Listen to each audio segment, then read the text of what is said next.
macam-macam ya. Ya, misalkan bidang sanitasi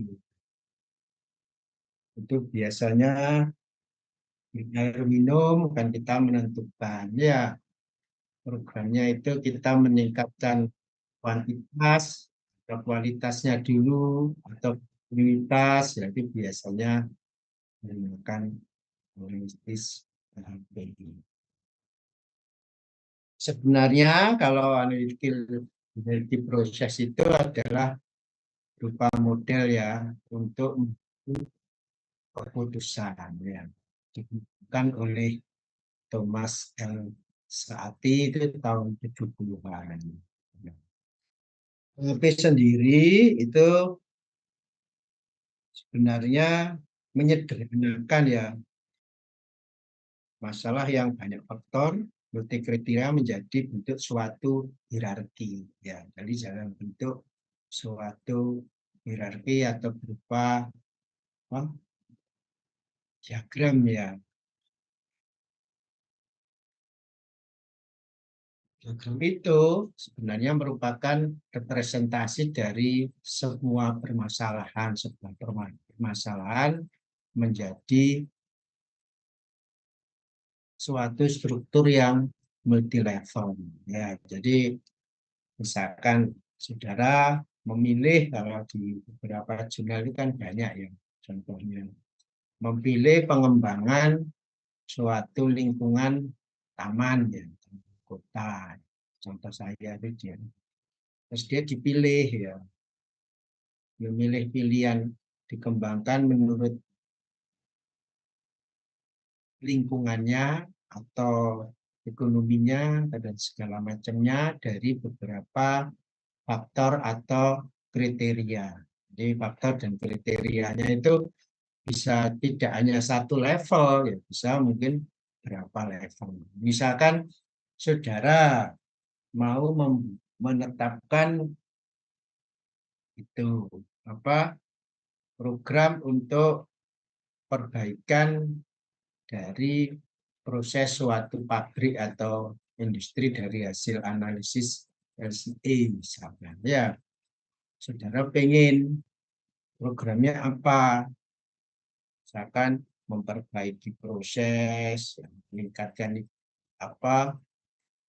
Meningkatkan perbaikan kinerja dari apa? Pengalatan, terus meningkatkan mutu SDM-nya dan segala macamnya. Ya, itu bisa saudara analisis ya, dipilih yang mana. Ya, dengan analisis. Ya. Jadi level pertama itu dimulai biasanya kalau kita membuat apa diagramnya, kita mulai dari tujuannya. Tujuannya itu apa? Level kedua itu faktor, faktor apa yang dipertimbangkan untuk pemilihannya. Terus kriteria, kriteria apa yang dari masing-masing faktor tadi, ya kan? Terus mungkin sampai sub kriteria, tergantung ya. Misalkan saudara menganggap misalkan ingin mendapatkan suatu program, ada pemerintah, ada masyarakat misalkan. Dalam penentuan ini saudara harus menggunakan faktor atau kriteria apa yang baik yang menurut pemerintah itu bagaimana. Ya, jadi biasanya pemerintah kan berbeda pandangannya dengan masyarakat.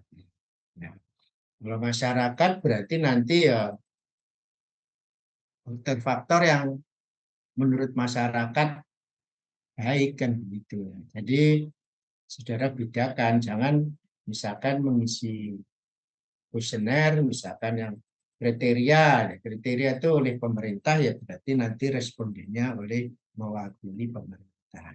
Misalkan kriterianya itu mewakili keahlian, suatu keahlian, maka respondennya harus yang ahli. Terus misalkan kriteria itu itu melibatkan masyarakat ya. Kriteria yang menentukan ya masyarakat ya. Kan ada beberapa bahwa menyampaikan bahwa AHP itu para ahli lah, belum tentu. Ahli itu kalau menurutkan secara ahli, apakah kebijakan itu menurut para ahli.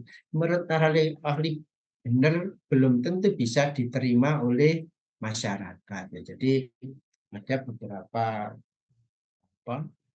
beberapa pihak ya, ada beberapa yang menyampaikan bahwa AHP itu harus orang ahli. Ya, enggak, untuk penetapan kriteria itu tergantung pada stakeholder yang terkait dengan alternatif-alternatif atau pilihan yang akan kita pilih kan gitu ya. Jadi tidak harus para ahli ya, tergantung stakeholdernya. Kalau kriteria pemerintah ya berarti ya stakeholdernya pemerintah ya pemerintah ada respondennya. Kalau kriteria itu masyarakat ya masyarakat yang menentukan. Jadi harus saudara perhatikan itu. Ya.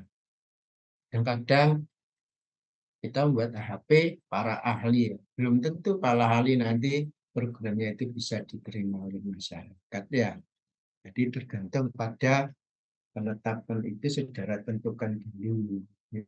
Stakeholdernya siapa. Sehingga kriteria itu ditetapkan oleh stakeholdernya. Ya. Terus yang level tadi ada tujuannya apa, faktor atau kriterianya, kriteria tadi sudah saya sampaikan, terus alternatif. Ya.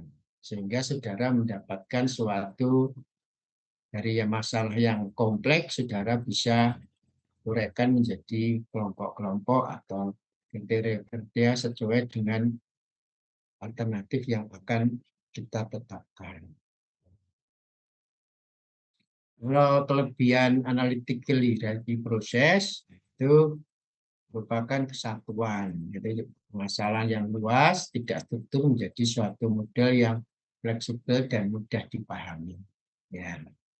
Kompleksitas, memecah permasalahan yang kompleks melalui pendekatan sistem. Jadi dari hierarki tadi berupa diagram ya.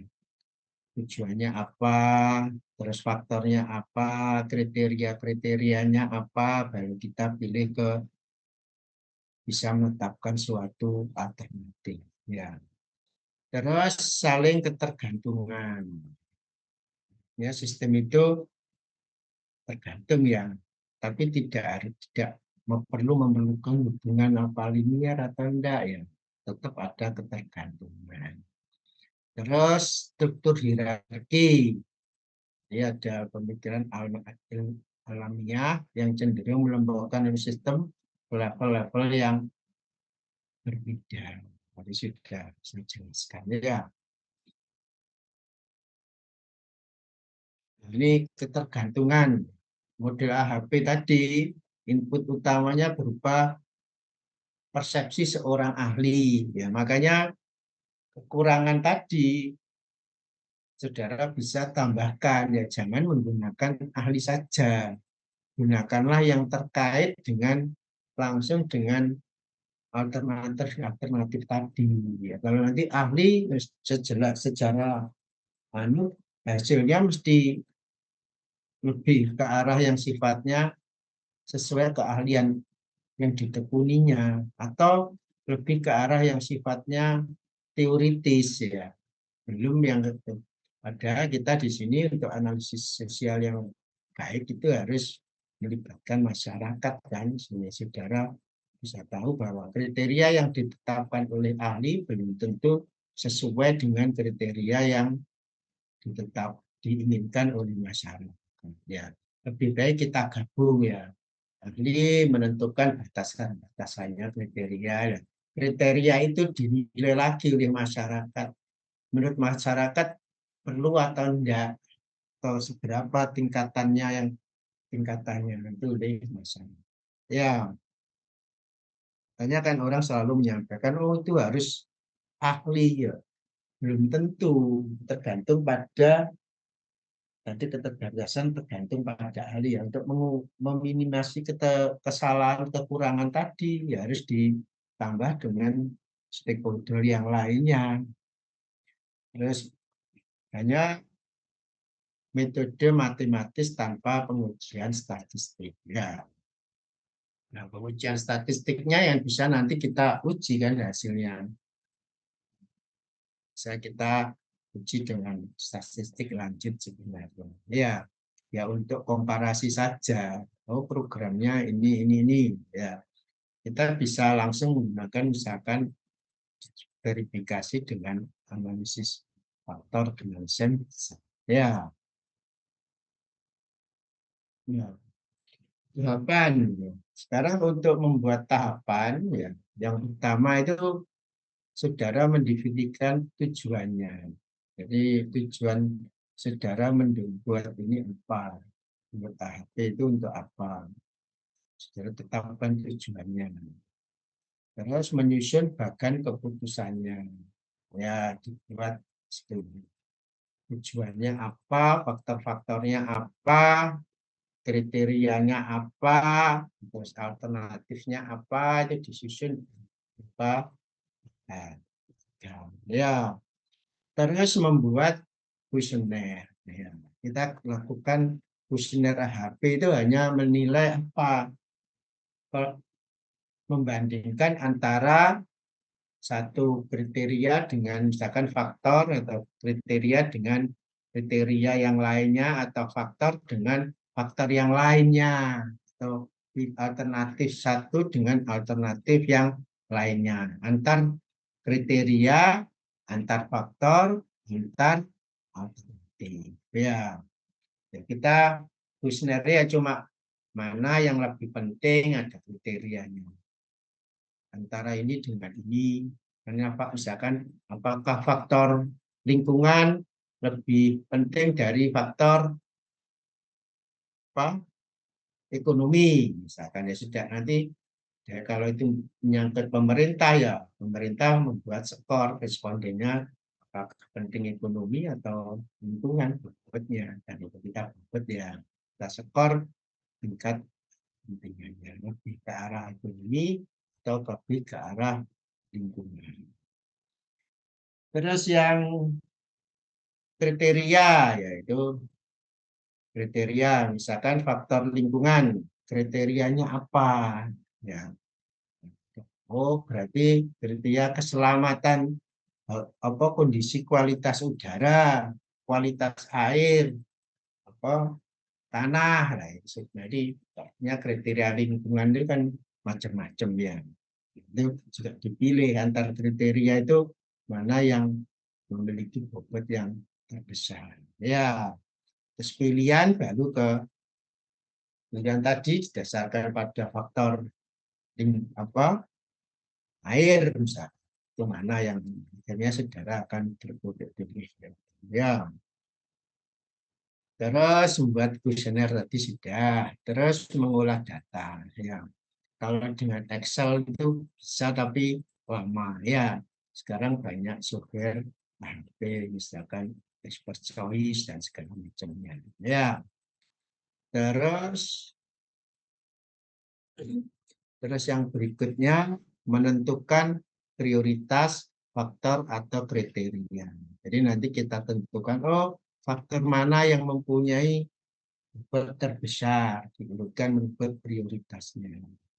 Kriteria mana yang mempunyai bobot terbesar, ya diurutkan. Terus baru menentukan prioritas alternatif. Ya, jadi cukup sederhana ya. Makanya tadi itu sebenarnya kan oh, faktor yang permasalahan yang cukup kompleks, melibatkan banyak pihak, sama stakeholdernya kita coba uraikan menurut apa kita analisis sehingga bisa kita urai permasalahan. Ya, kalau expert choice ya ini nanti minggu terakhir aja ya praktek-prakteknya. Ya, untuk saya ya contohnya Ini ada jurnal, ya. Itu penetapan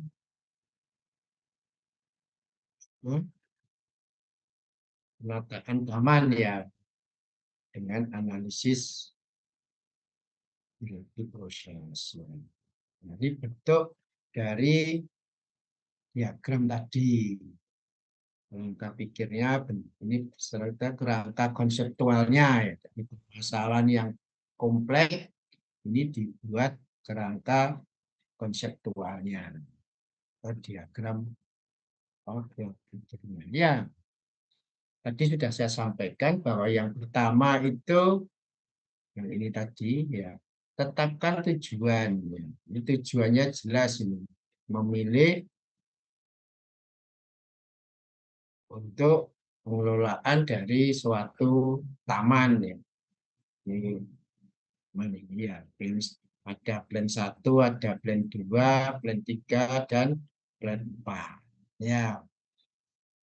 Terus tadi ada tujuan, ada faktor, ada kriteria, mungkin ada sub kriteria. Ya. Sub kriteria tergantung permasalahannya, kompleksitas permasalahannya. Ini kalau kita lihat tujuannya kita memilih alternatif untuk pengembangan suatu taman, taman kota di sini istilahnya. Pemerintah itu mempunyai faktor, dari faktor kebijakan untuk pemerintah itu harus faktornya itu keragaman hayatinya atau biodiversitasnya itu bagaimana di kode C1. Terus sosial apa turis ya ada jadi mungkin bisa mendatangkan turis ya. Jadi faktor turisnya dimasukkan. Ya, tapi ke arah pengembangan taman itu untuk biodiversitas atau untuk peningkatan pariwisata atau untuk mikroklimat atau iklim yang daerah apa mikroklimat artinya apa iklim setempat kan ya. Jadi timbangannya pemerintah itu faktornya dipilih berdasarkan biodiversitas, wisata, dan mikroklimat ya. Dipilih nanti faktornya itu. Sedangkan biodiversitas itu apa yang dimaksud biodiversitas? Yaitu ada kriterianya atau parameternya, yaitu jumlah dari tanamannya, ya, kesehatan dari tanamannya, ya, macam-macam. Kalau 3 ya enggak apa-apa, ya, terserah ya. Terus sosial itu lebih ke arah pengembangan wisata ya. Wisata itu menambah fasilitas olahraga. Terus fasilitas budaya, fasilitas apa kondisi jalannya di apa jalan di dalam kota maupun pandangannya beberapa viewpoint ya. Ini kita pilih ya, ada pilihan berdasarkan wisatanya. Terus untuk mikroklimat ada kriteria kualitas air dan temperatur. Ya, itu kualitas udara dan temperatur. Ya, itu dan mungkin sudah misalkan di situ sebagai lahan konservasi air bawah tanah, istilahnya bisa tambahkan mikroklimat itu ada efek apa air bawah tanah terhadap nantinya tumbuhan ya. Jadi bisa tambahkan kan. Jadi faktornya itu kriterianya itu menurut saudara apa sih menurut kondisi pemahaman saudara bisa juga ditambahi di sana. Ya, ini pendapat ahli ya. Terus plan 1, rencana 1, rencana 2, rencana 3. Nah, ini digambar pola hubungannya.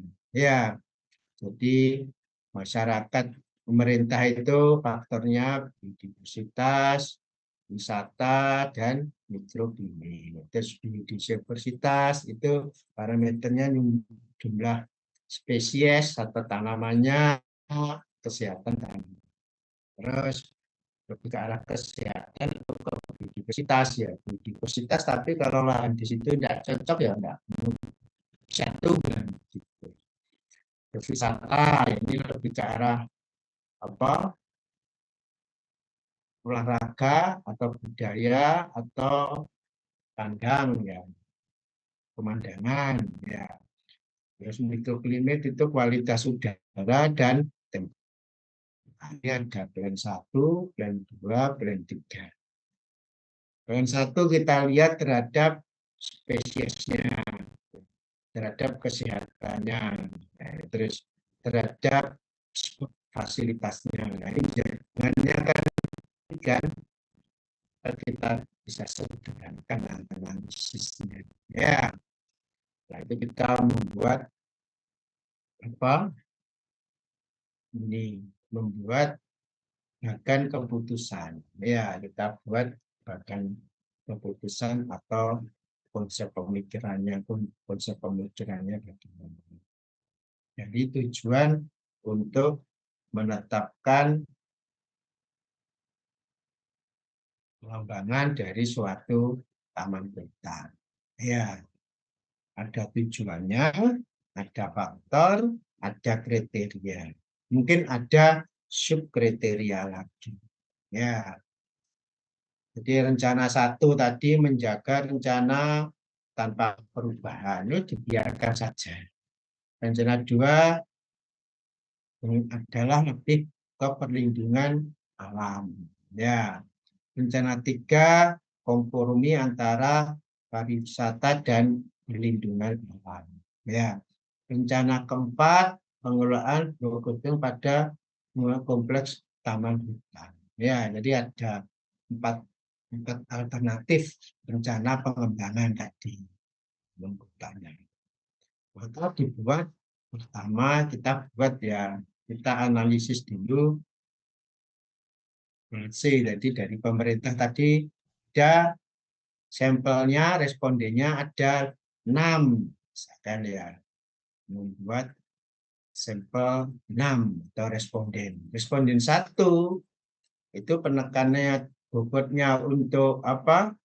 Satunya ini kan tadi ini ya, biodiversitas itu berapa? Terus terhadap turis wisata berapa?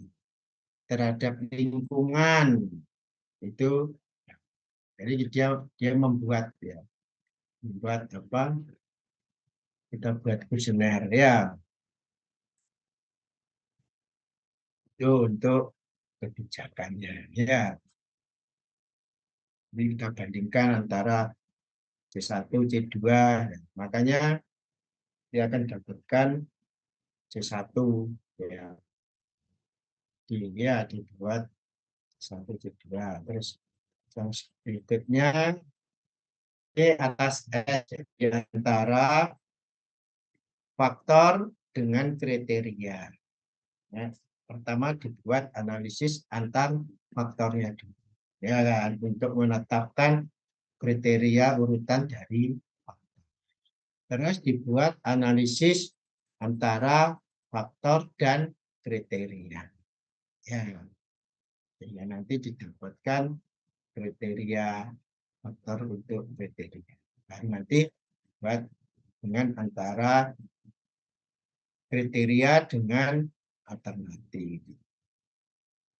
Sehingga didapatkan di jurnalnya ini yang jumlah skornya dapatkan bahwa ternyata urutan alternatif yang terbaik adalah dilihat dari nilai pembobotan tadi. Ini dapatkan nilai apa?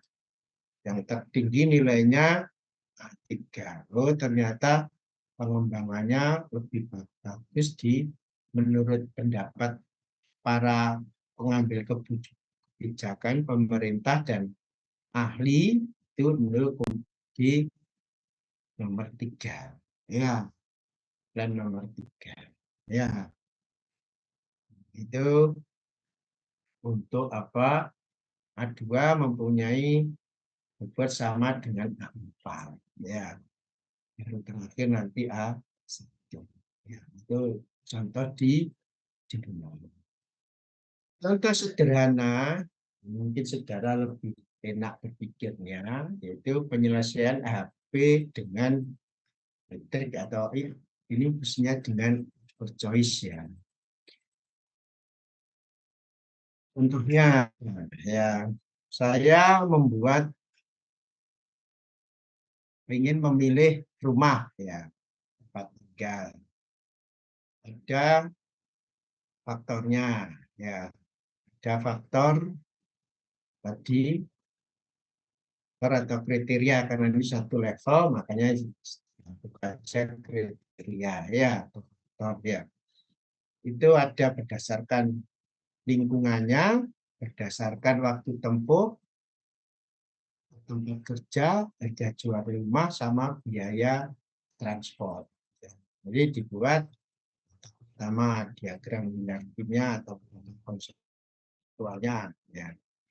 Itu kita buat tujuannya apa? Pemilihan rumah tinggal.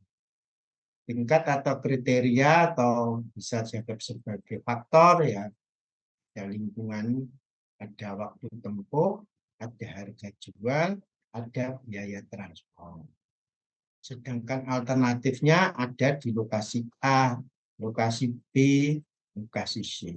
Ya, kalau kita tarik hubungannya kan begini. Oh, pemilihan rumah tinggal itu dipengaruhi oleh kriteria atau faktor lingkungan, waktu tempuh, harga jual, dan biaya transport. Ya, untuk kita harus meninjau pilihan A itu ditinjau dari lingkungan, waktu tempuh, harga jual, biaya transport itu berapa.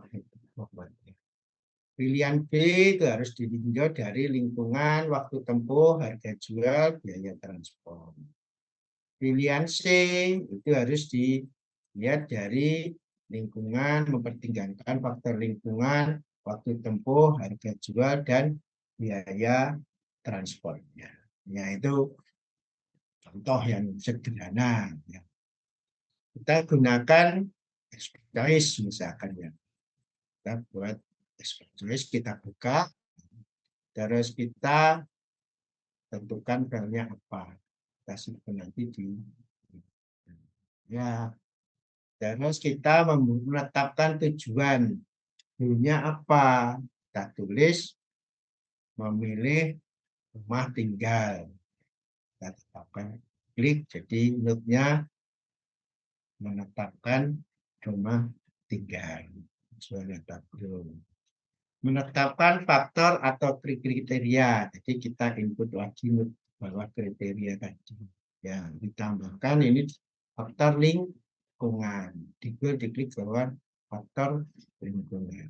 Ya, terus kita masukkan waktu tempuh, apa?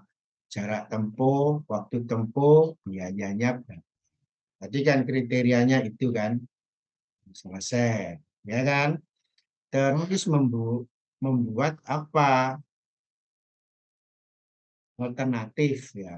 Alternatifnya berarti kan L tadi lingkungan ada alternatif A, B, dan C. Kita masukkan alternatif A masing-masing apa faktor diisi alternatif. Jadi lingkungan A, B, C ya. Tidak ada alternatifnya ada 3. Begitu juga dengan waktu. Nah, B, C lengkap ya. Nah, sudah lengkap. Faktor dan alternatif sudah faktor dan alternatifnya sudah ya. Terus kita isi hasil respondennya. Ya, dimulai dari membandingkan antara lingkungan dengan waktu. Waktunya, ya.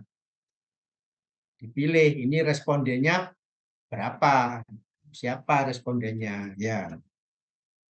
Respondennya misalkan saudara ada 10 ya saudara tulis 10 ya. Nah, respondennya 5 ya saudara ngisinya 5. Misalkan responden 1. Menurut responden 1 lingkungan dengan waktu itu bobotnya lebih ke arah mana? Kalau ke arah lingkungan ya kita ketik pilih yang angka pilih ini. Pilih. Wah, nanti responden 2 gitu. Kalau ke responden 2 ternyata lebih ke arah waktu ya, diklik yang warna merah itu yang berapa. Ini kita input ya.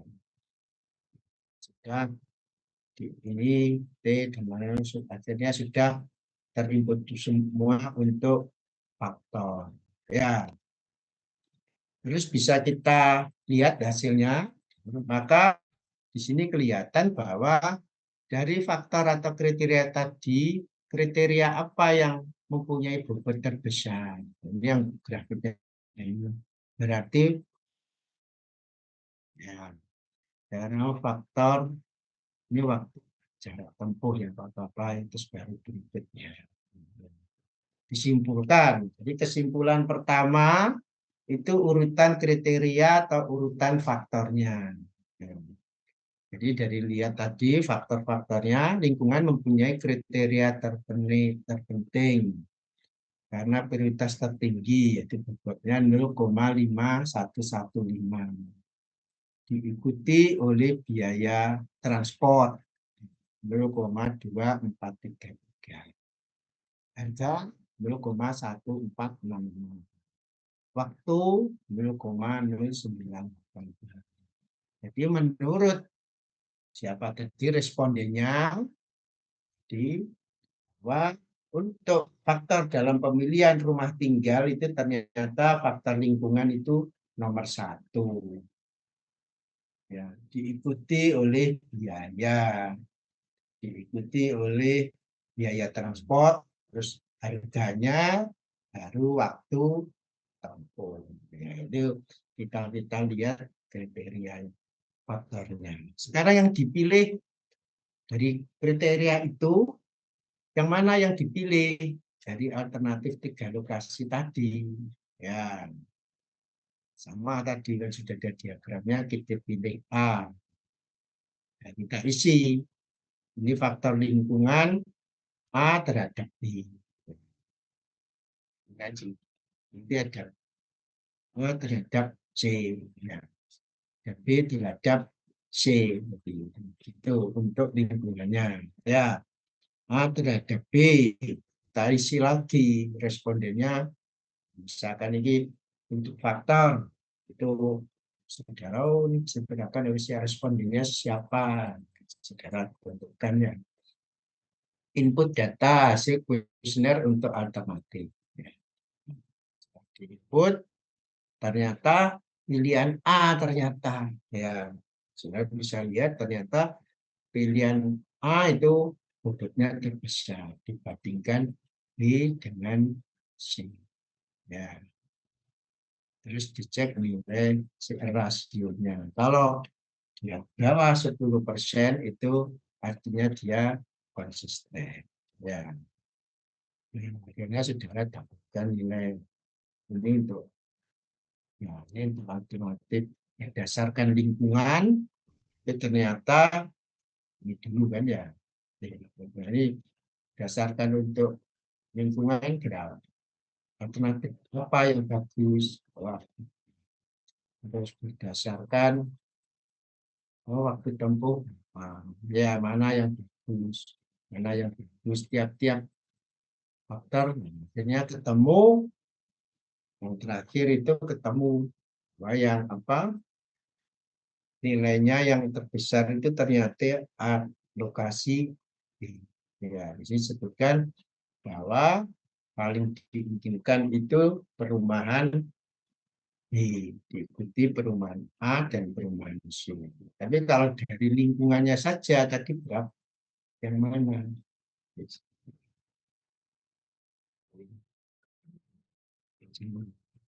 Untuk lingkungan itu perumahan Rumput apa yang kedua itu C, terus B, terus B lagi. Jadi secara total ya sudah saudara akan dapat bisa menentukan alternatif mana yang saudara pilih dengan didasarkan pada faktor lingkungan, faktor waktu tempuh, jarak tempuh, dan harganya. Oh, cocok rumah itu. Dari faktornya, saudara juga bisa tahu ya, ternyata faktor apa yang menjadi prioritas itu ternyata faktor lingkungan. Ya, itu contohnya dengan HP. Mudah kok, ya. Itu untuk ini. Ada pertanyaan, saudara, mengenai HP?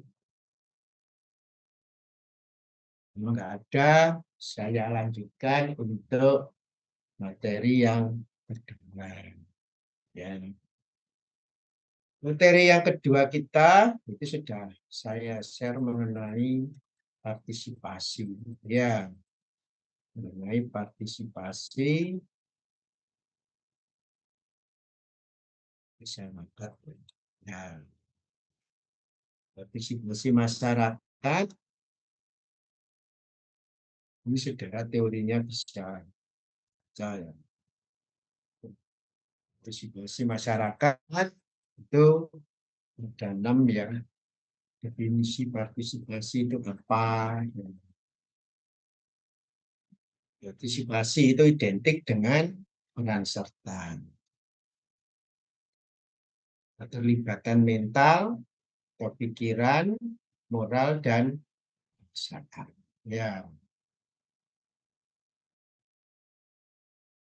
partisipasi tidak berdasarkan keterlibatan secara fisik dalam pekerjaan menyangkut seseorang yang menimbulkan tanggung jawab.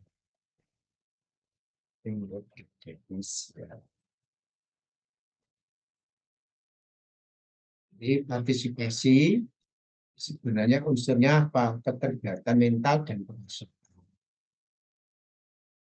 Beri suatu sumbangan, terus ada tanggung jawab. Jadi pertama saya ada tanggung jawab. Keterlibatan. Ya, efektivitas efek gratifikasi itu adanya ini saudara. Ya, ini lebih dalam aplikasi pembangunan, tetapi seperti dalam perencanaan ya jadi pelaksanaan pun monitoring.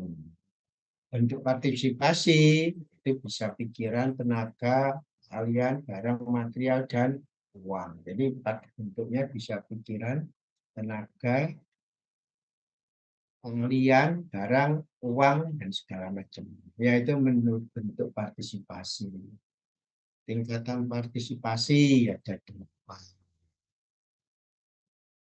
Terus kalau kita gambarkan secara singkat ya, jadi partisipasi itu kalau dilihat di analisis faktornya itu tergantung pada apa?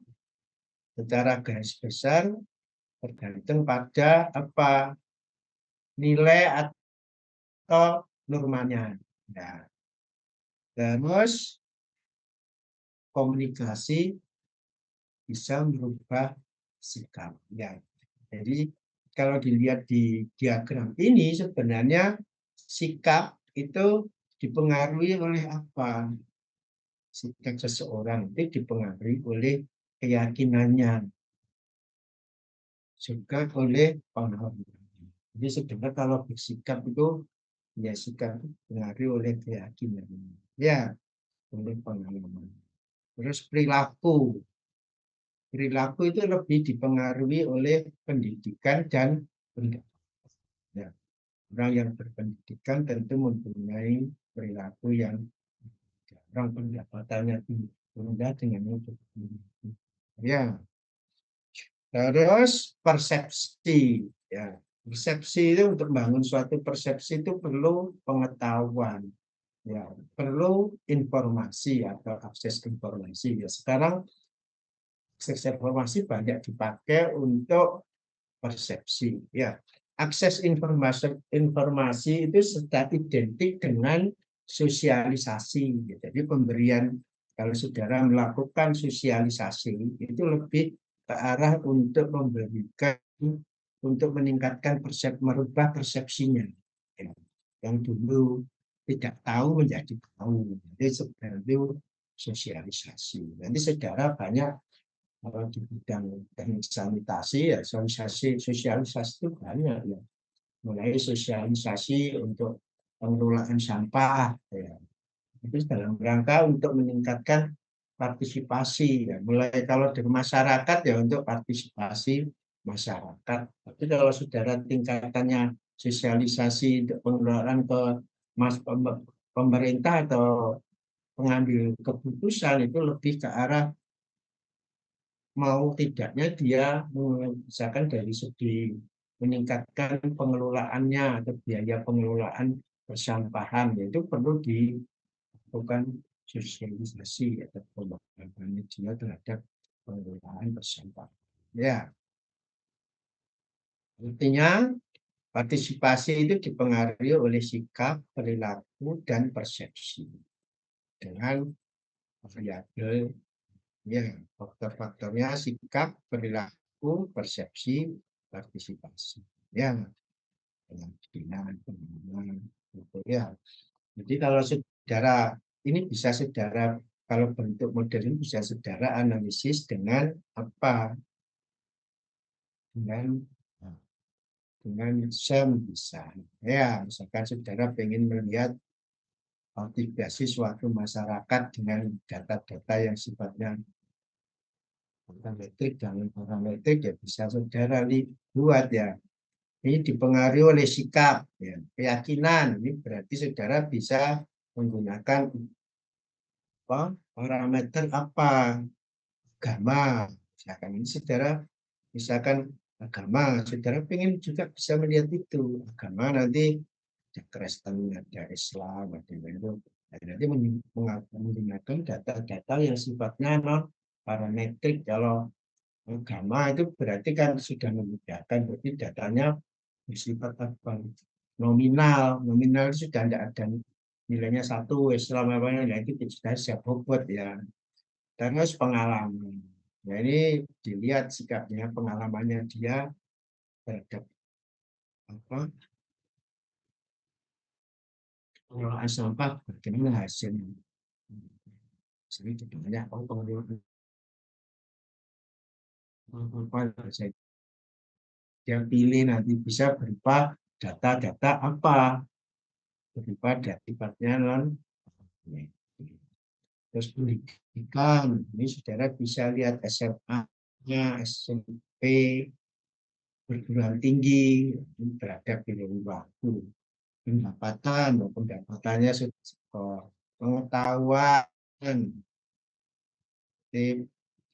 akses yang sedang mendapat, pernah mendapat berapa kali nonton TV ya, saudara-saudara banyak dan semuanya berubah. Berarti dengan membuat data-data yang sifat data-data yang berupa buat berupa kuantitas, berupa yang oh ini nilainya ini, bisa saudara ada yang peta, sehingga saudara akan tahu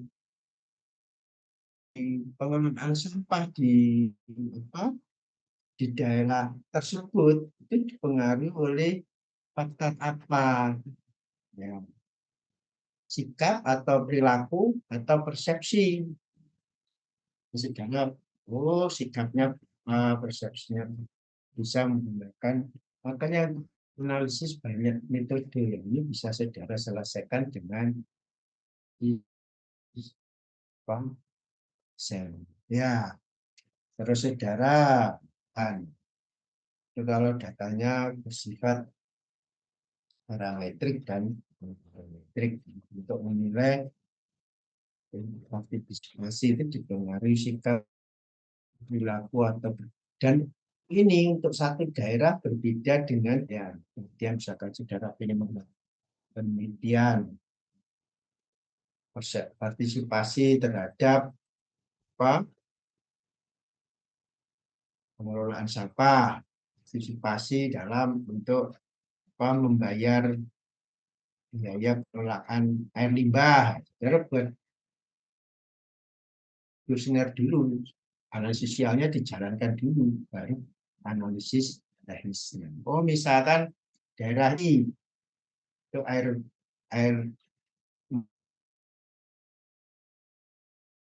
lokal, artinya kan apa, rawan terhadap pencemaran air bawah tanah. Sebenarnya buat pengelolaan limbah, menggunakan pengelolaan. Untuk partisipasinya bagaimana ya saudara buat ya partisipasi. Oh, bisa dilihat dari sikap, parameternya apa, saudara analisis bisa ketemu. Ya, itu untuk partisipasi. Ya, salah satu contoh misalkan ya, pengaruh partisipasi sosialisasi terhadap partisipasi. Jadi partisipasi itu ada salah satu faktor yaitu dipengaruhi oleh persepsi dengan parameter akses terhadap informasi itu berupa sosialisasi. Kita ingin melihat apakah sosialisasi itu akan meningkatkan partisipasi masyarakat ya, benar atau tidak. Misalkan hanya kita satu jalur saja ya, maka kita bisa menggunakan uji Wilcoxon Sync Test ya, ya. Contohnya suatu kecamatan ya, terdiri dari beberapa desa, misalnya sosialisasi pengelolaan skala rumah tangga untuk meningkatkan partisipasi. Didapatkan data jumlah rumah tangga yang melakukan pengelolaan sebelum dan sesudah dilakukan sosialisasi. Artinya sebelum sosialisasi dan sesudah sosialisasi. Ini untuk mengetes apakah benar ada efek terhadap sosialisasi atau pemberian informasi terhadap persepsi, ya, ya kan, yang nanti akan merubah perilaku, akan merubah partisipasi atau akses terhadap informasi terhadap partisipasi. Ya, jadi bisa kita uji. Ya, ini misalkan tanpa sosialisasi atau sebelum sosialisasi itu yang mengelola desa satu, misalkan 100. Setelah sosialisasi 150. Desa 2 95. Setelah sosialisasi itu 125. Kita lakukan uji Wilcoxon Sync Test. Jangan ketik di dalam Excel. Kebetulan saya menggunakan NCSS 2000 ya, karena bisa pakai model yang lain. Ada SPSS itu bisa juga ya, tapi saya familiar di NCSS ya. SPSS itu berapa saja. Terus model apa? Mengolah datanya, memasukkan cepat ya, kalau NCSS itu cepat ya. Kita ketik Excel ya. Ini desainnya, terus tanpa sebelum sosialisasi dan setelah sosialisasi. Ya. Terus saudara data Excel tadi saudara buka import ya, import spreadsheet atau Excel ya. Nah, kan keluar begini, sudah masuk tinggal di begini. Nah, akhirnya masuk ke data sudah masuk. Tapi kalau saudara ingin ngetik di sini juga bisa di ini bisa. Ya, tergantung keinginan saudara. Ya, kalau ngetik di sini tidak baik, sulit, lebih baik Excel bisa cepat ya. Biasanya Setelah diimpor, ya saudara pilih ya, tinggal dipilih ujian saja apa. Jadi saudara tadi uji data non parametrik ya, nah, semuanya bersifat non parametrik ya. Terus ada function, saudara dengan data berpasangan, saudara pilih masukkan variabel. Pertama itu variabel sebelum dilakukan sosialisasi. Terus akhirnya saudara masukkan sudah yang satunya sebelum dan sudah sosialisasi. Ya, sudah siap di running. Saudara di sini tinggal reportnya berupa apa, tinggal memilih atau grafik, terserah saudara di banyak pilihan. Ya, saat di running, ya, hasilnya di sini ternyata handle-nya ditolak. Berarti artinya ada beda sebelum dan sesudah sosialisasi.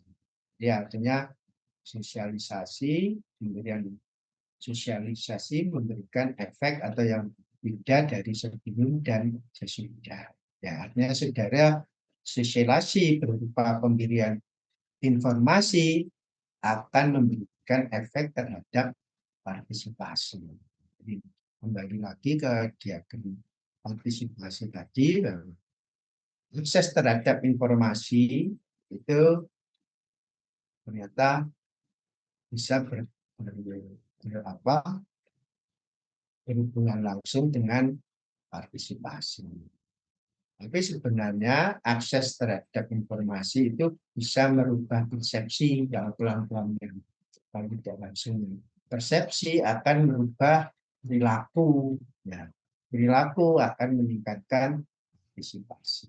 Jadi bisa secara melihat perilakunya atau langsung ke partisipasi. Ya, tergantung pada kondisi individual. Bisa merubah persepsi dulu, baru merubah perilaku langsung apa setelah dapat informasi tidak berpikir panjang langsung berpikir. Ya, bisa semacam. Ya. Ada pertanyaan untuk apa partisipasi? Jadi partisipasi tadi kalau kita bisa lihat bentuknya, bisa pikiran, tenaga, pikiran dan tenaga, keahlian, barang dan uang.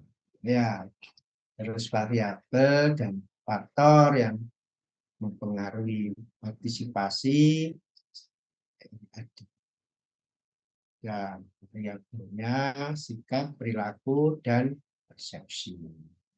Sedangkan untuk faktornya atau parameter indikator atau parameternya bisa berupa keyakinan, pengalaman, pendidikan, pendapatan, pengetahuan, dan akses terhadap informasi. Ya, jadi saudara kalau mau tesis yang sederhana dengan data-data lebih ke arah sosial, ya apa ya, terkaitkan dengan misalkan cara membuat evaluasi pengelolaan sampah di kecamatan di kabupaten apa.